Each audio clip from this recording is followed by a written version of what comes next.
Oh, welcome to second. Okay. It's really exciting to see everybody here on this rainy day because it's raining and you're here, so it's great.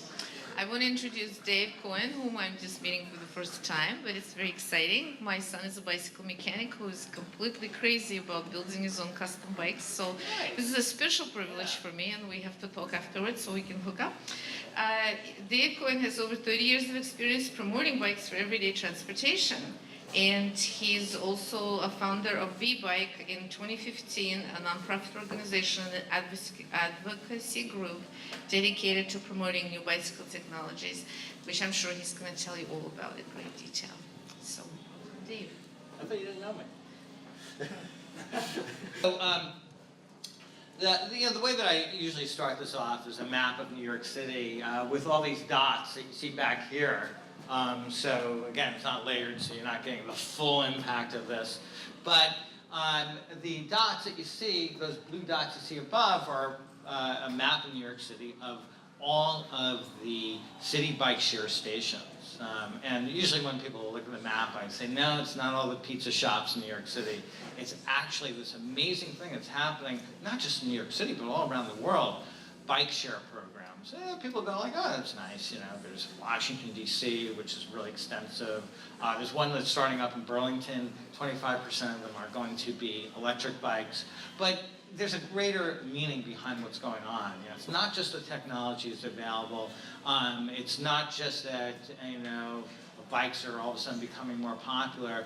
It's about us understanding what the automobile does and it impacts us, our cities, the environment around us. And that a younger generation is driving less. The millennials are driving 23% less. They're not buying cars nearly as much. They're biking more, taking public transportation. And cities and towns are recognizing that their economic vitality, the very vitality of these places is compromised if you don't offer these amenities, whether it's public transportation, bike share programs, and they're all vying for the same population because they realize if you don't offer this, your town is going to kind of shrink in some ways. And so they're all actually competing. So part of this has to do with competition for a younger population. So there's an evolution of the bike that I talked about. This is only a fragment of part of a presentation that I do. But the bike has gone through many different iterations. The early bone shakers, back in the 1817 to the, you see 1870 is the high wheeler, which is also called the penny farthing. And then the safety bicycle in 1885. Things really, the transformation of the design of the bike made it just way more viable form of transportation. If any of you have been to Europe or seen, pictures from, Copenhagen, Amsterdam, the city of Delft, or Groningen in Holland, the bicycle is a whole nother thing. It's, transportation. In fact, if you go to a place like Copenhagen and you go, hey, you guys have a really nice bike culture, and they'll go like, what are you talking about? We ride bikes. In the United States, the bicycle was very, very popular as a form of transportation, starting like in the 1890s. There was a whole bicycle craze, but eventually the bicycle became essentially a toy. This image and this idea was really supported by the bicycle industry. So the work of Vbike is to ask, what the heck is a bike? There are a lot of bike advocacy organizations throughout the United States that are still not quite even asking that question. What is the bike? What is it? What can it do for us? Is there a greater capacity? Are there other designs other than just putting panniers on, which is great, bike bags and being able to shop for groceries. And yes, there is. And in fact, in the United States, over the past about 15 years, there's been this explosion in bike design, especially with the cargo bike. Cargo bike goes back to early 1890s in the United States, but also and especially in Europe. I have a whole slideshow devoted to the history of cargo bikes and the amazing vitality that happened in the 1890s and the incredible designs that came out. But now we've got American companies that are, that are offering something new, and there have been all kinds of, just wonderful articles in the New York Times about families ditching their cars for cargo bikes. The whole thing started in the U.S. with something called the Extra Cycle, which is essentially this frame that you see right up here. It's a frame that attaches onto a standard bicycle. So it elongates the frame and turns it into something that has greater capacity to be able to carry your kids. It was an inexpensive solution and quite easy to attach on. Any bike shop could do it, or if you have basic knowledge of bike mechanics, pretty easy to do that. That came out about 20 years ago or so. Now there are a couple companies, Extra Cycle, which actually created that extra cycle. It was called the Extra Cycle Free Radical that you were seeing before. But now there are companies that are making special bikes that are fully integrated rather than adding on a frame. They're much stiffer, they can carry more cargo, they can carry your kids more safely. And this is the Extra Cycle Edge Runner. And then there's another company called Yuba that makes something called the Yuba Mundo. These are long-tail cargo bikes because the bikes are now stretched out. They're kind of like regular mountain bikes, first half, next half just elongated rack. The ability to carry kids, cargo, even tow a bike. There's all kinds of options to be had. You might not know it from where you live, or if you do live here in Brattleboro, you're probably starting to see more cargo bikes as part of the work of Vbike. But you go to cities and towns across the United States, particularly places like Seattle, you go to Portland, Oregon, you go to Canada, Vancouver, or even Boston, New York City, you're starting to see all these designs pop up where families are now choosing to move their kids around like this. Moms, dads, even pregnant moms. Can we move it down a little bit again? And the next evolution in this design is adding in the electric assist. For places where we live, like here, it's not possible for most parents to be able to move their kids around without some kind of assistance in terms of having an extra drive capacity to move the bike up the hill, maybe move almost at the same speed of cars, because there's not a lot of bike infrastructure here in places like Brattleboro. The electric assist helps us really extend the range, the hill climbing capacity, carrying capacity, the comfort, the all the utility of biking in places like Vermont. Now there are all kinds of designs too, front-loading designs that can protect the children with coverings. These are all things that you're just seeing a lot more of. A lot of these designs are coming from Europe, but the one on the lower left-hand side is actually an American-made bike called the Madsen. The one on the right-hand side is Canadian, and then there's a couple other models. The Bullet is from Denmark. The one on the upper left-hand side, you can see the coverings. People have studded tires. They can ride during the winter. All kinds of possibilities here.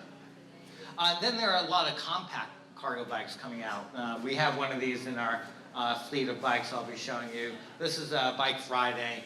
It's a folding bike company made in the USA. They've been making folding bikes for about 35 years, but they've decided to enter into the long-tail cargo bike arena, and it's a really neat bike, really easy for folks to ride and get on and off. And then this is one that was just announced a few weeks ago, the GSD from Turn Cycles. They're another folding bike company, and they're making another small cargo bike that can still carry the kids. It's got an electric assist unit built right into it, like the ones I showed you from Extra Cycle and Yuba. This is made by Bosch, the electric assist unit. It's a mid-drive unit that actually turns the chain wheel. There's a lot of advantages to that. We don't have to go into the whole thing. And then, can you move it down? Then there are, some other kinds of bikes that we're looking at that are really Vermont ready. I mean, we've got mud season, we've got snow. We're going to actually be getting this bike on the upper left-hand corner. Can be outfitted with all kinds of bags, and it has a lot of carrying capacity. The tires are 4 inches wide, so it can handle mud season, rutted roads. It's got the electric assist, so it has a full lighting system on it, and it's actually reasonably priced. For a lot of people, this might be an option. I'll show you how we're kind of looking at all the different options for wherever people live, or what kind of needs they have. This just shows you different kinds of systems that you can put on a bike to transform it into an electric bike, or some of the bikes come with these already built on, as you've seen. There's a mid-drive motor which actually runs off of the chain wheel, your drive on your bike. There are actually hub motors that just fit right onto the hub of the bike. Here's a rear hub motor or a front hub motor. There's all kinds of possibilities. And you can get an aftermarket conversion kit, and that's what these things are called. These are kits that you just throw onto a bike. Bike shops can do it for you, or you can order it yourself and put it on. Again, it transforms the viability of your bike. If you live in a flat, an area that's relatively flat, maybe not needed at all. For a place like this, it transforms the bike culture into something vastly different.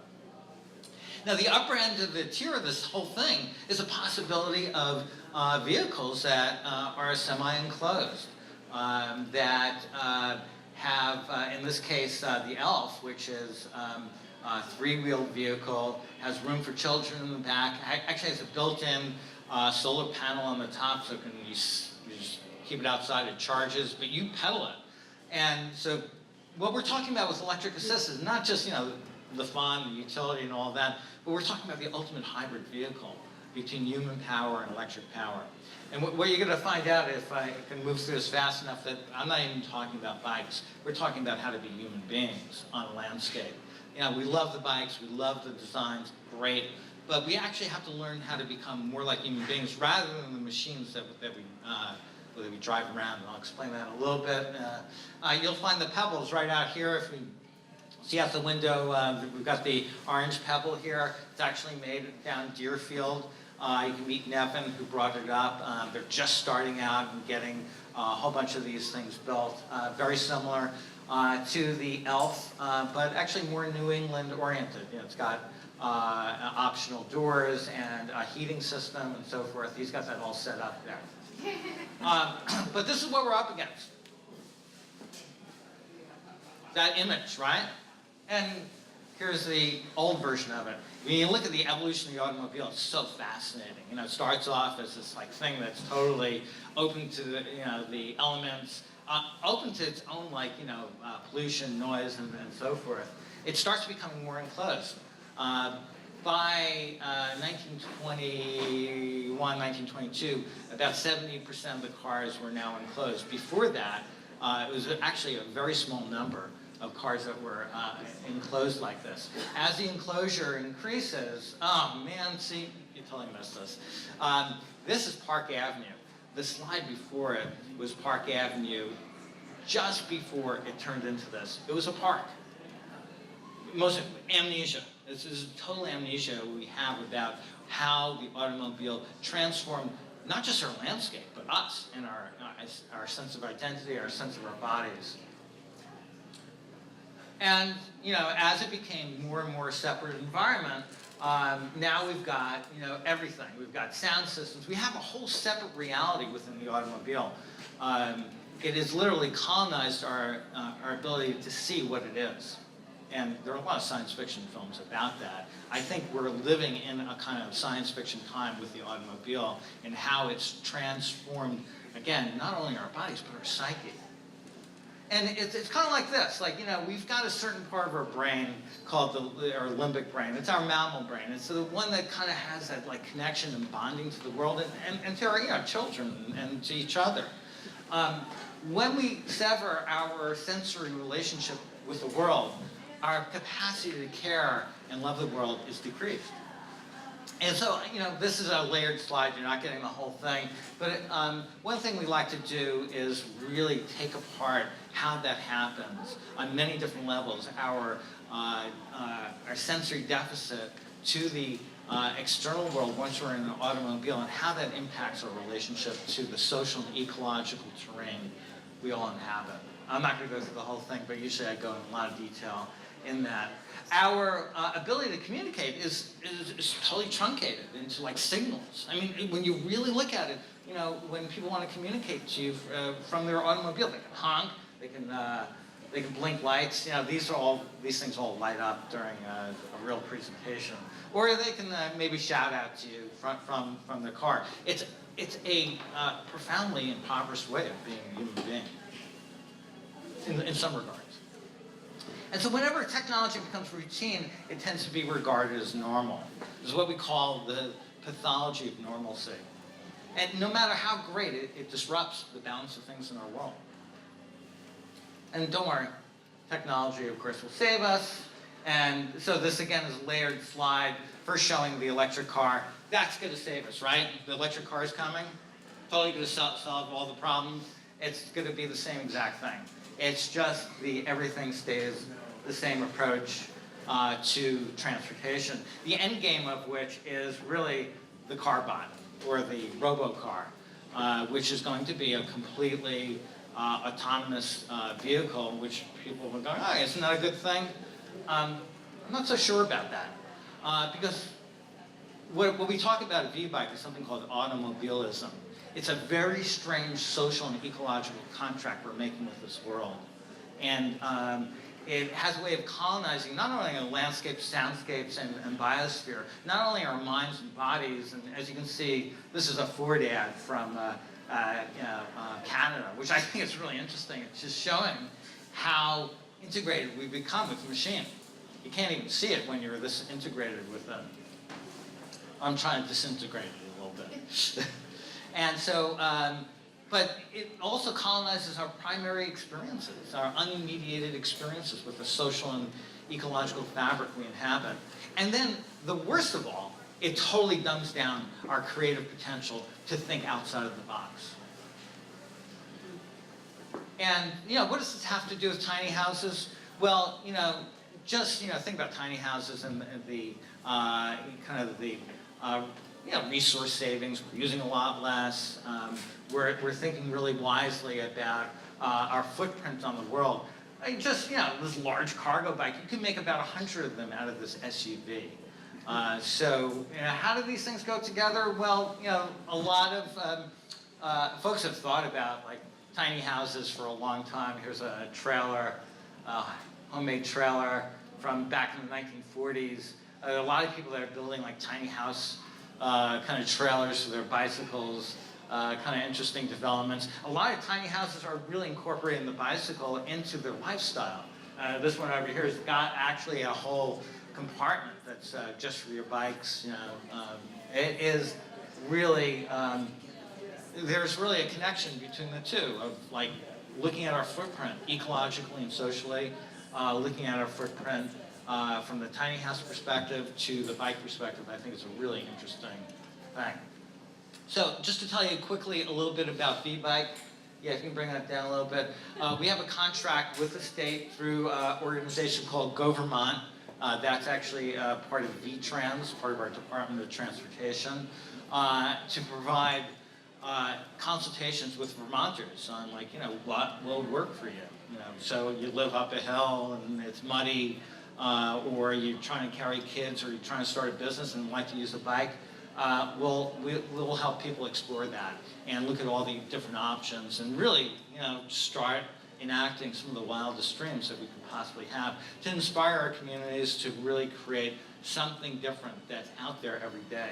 And people are doing it. We've got really a great group of folks just in Brattleboro alone, but we've got projects going on in Burlington. I'll just talk about that in a moment.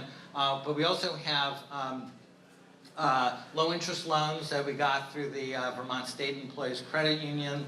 People can use those to get bikes like these. And we've got a whole website with all kinds of descriptions of the different technologies and bikes that are out there. Tons of articles about what we're doing, rebooting the bike in Vermont, and that's kind of the message here is that we're trying to reboot the bike, get it out, get the bike shops out of the toy business. That's actually one of our big gigs here. You know, we want to see bike shops become green mobility centers rather than just selling fitness equipment or recreational equipment. And so we do that with, you know, the fleet. You'll see we have part of our fleet out here. We've got a lot of great industry supporters. And what we do is we bring in bikes that are on the market. Some of the bikes we kind of customize, but only with things that are on the market that are easy for bike shops to use and to install. We have a program called Take It Home where we actually let Brattleboro area residents take home a bike and try it out on their lifestyle and then experience that relationship to the world through the bicycle. So we do the work, you know, on the level of working with individuals in, you know, throughout the state. One of the big projects we have coming up is in Burlington. There is we're working with the Burlington Electric Department to create a subsidy program for electric bikes. That's already been okayed. And so in the spring, we're going to really roll that out along with another fleet up in the Burlington area with electric bikes so people can try those out. Again, the Burlington Electric Department is going to be supporting that. So there's a whole host of things that we're bringing to the table. But one thing, final thing I'll say is like these are not just bikes. You know, a lot of people go, oh, it's Vbike. You know, I don't know about bikes. It's about radically changing how we kind of interrelate with the world. Starting to understand what automobilism does to our perception of our bodies and ourselves and what we're capable of doing. One last little fact is that between 1960 and 2002, the average weight of an American went up 25 pounds. And in order to move that extra 25 pounds around, consumes about 1 billion gallons of gasoline, which is enough to power 1.7 million cars for a year. So there's a real relationship between our, you know, as we get bigger, we go, well, we can't bike anymore, you know, of course, you know. It's almost like the machines that we're using are colonizing our bodies. So this is a great opportunity to break out of that mold, to also bring our children into a world that we know we have to inhabit. And that's the message of Vbike. Any questions? Yeah. I lived in New York City for the last 2 years, and I was using the City Bike program. Yeah. And one of the things that made it great is they had dedicated bike lanes throughout the city for you sort of actually safely bike in the city. Do you have any plans? Is there any public infrastructure that is going to be developed to help make bike commuting more Yeah. safer? Yeah. It's something we work on somewhat. That there's a local motion, which is the Vermont statewide group that's involved in bicycle and pedestrian infrastructure. Our work is change the bike, the infrastructure will follow. Because the bike doesn't even fit our needs. If we can't move our children around, if you can't go up the hills, then we don't have the critical mass to create that political pressure. So what the electric bike has done, like in Brattleboro, there's like 80 people, 90 people now that have e-bikes, compared to like 3 years ago, it was just a handful. And there's about 20 cargo bikes in town, yeah.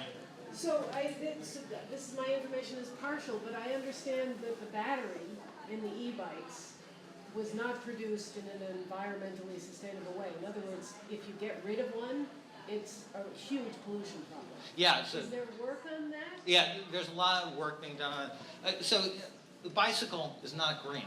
I don't care even if you have an e-assist, you don't have an e-assist. It's not a green vehicle. It's an industrial product, you know. So we have to get that out of our mind that we're talking about something that's green. It helps us to be green, through our bodies and our senses. So, but that also frames the electric automobile as like, can that be green? No, that's a complete greenwash. It's brainwashing us into thinking that industrial products can be green. They can't. It's about us and our relationship to the world. Yeah. Just FYI, there is a bamboo bike that a woman Yeah, there's a whole bunch of bamboo bikes. There's actually in New York City, there's a workshop you can go to where you can like make your own bamboo bike. Yeah, the bamboo bikes have a lot of potential, for sure. Kind of cool, yeah. I'm interested in the machine colonizing the body idea and how that changes going from car to bike, especially car to electric bike, car to electric bike with the covering, how that... Yeah, there's all kinds of layers there. That's great. It's a great question because then you're really inspecting like what the heck happens when we use different kinds of technologies. And yeah, that's something that we study a lot. Certainly, I'm a therapist by trade, so that's my interest is how these different things, like you walk barefoot versus being, wearing shoes. You're on a bike, you're on an electric assist bike, you're on in a covered bike. Yeah, they all have implications. A lot of which has been explored by other folks, like Marshall McLuhan is one of my favorites, who said the medium is the message. And he really explored these layers of how we mediate our experience of the world and how that affects our psyche, how it affects our worldview. Yeah. I'm sure that Mr. Cohen will be happy to converse Yes. with you on the side. And maybe even give you a ride around the block, too. You ride around the block. Excellent. I want to ride in that. And the pebble, yeah, everybody wants to ride, everybody wants to ride. Right.